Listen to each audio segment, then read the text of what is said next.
ତ ସକାଳୁ ସକାଳୁ ମୁଁ ଆଉ ମୋ ଭଉଣୀ ବାହାରି ପଡ଼ିଥିଲୁ ବ୍ରହ୍ମଗିରି ଟିଫିନ୍ ଆଣିବା ପାଇଁକା। ତ ସେଠି ଯିବା ବାଟରେ ଆମେ ଦେଖିଲୁ କି ଠାକୁରଙ୍କୁ ଲୋକେ ନାଚି ନାଚି ନେଇକି ଆସୁଥିଲେ।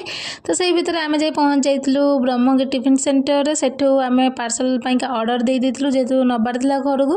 ତ ତାକୁ ଧରିକି ଆସିବା ବାଟରେ ଦେଖିଲୁ କି ଏତେ ଜୋରରେ ବର୍ଷା ଉଠେଇଥିଲା, ଭଗବାନ ବହୁତ ଜୋରରେ ପାଗଟା ପୁରା ଜବରଦସ୍ତ ଦେଇଥିଲା। ଆଉ ଏଇ ପାଗକୁ ଟିଫିନ୍ ପୁରା ମସ୍ତ ଥିଲା, ତ ତାକୁ ଖାଇ ଦେଇଥିଲୁ ଘରେ ଆସିକି। ତାପରେ ଆଜି ଆମର ଥିଲା ଠାକୁରଙ୍କୁ ଭୋଗ ଖାଇବାର ଲାଷ୍ଟ ଦିନ। ତ ସେ ଲାଷ୍ଟ ଦିନ ଥିଲା, ତ ଠାକୁର ଭୋଗ ଖାଇ ସାରିକି ଗଲା ପରେ ଏତେ ଜୋରରେ ବର୍ଷା ଉଠେଇଥିଲା, ଭଗବାନ ଆମ ସାଇଡ଼ରେ ତ ପୁରା ନଈ ବନି ଯାଇଥିଲା।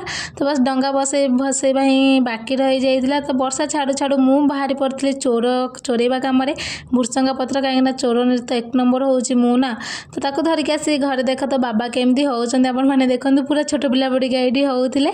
ତ ତାପରେ ମୋ ଭଉଣୀ ବନେଇ ଦେଇଥିଲା ଘରେ ସନ୍ଧ୍ୟାବେଳେ ସିମେଇ ଖିରି, ତାକୁ ଖାଇ ଦେଇଥିଲି ଆଉ।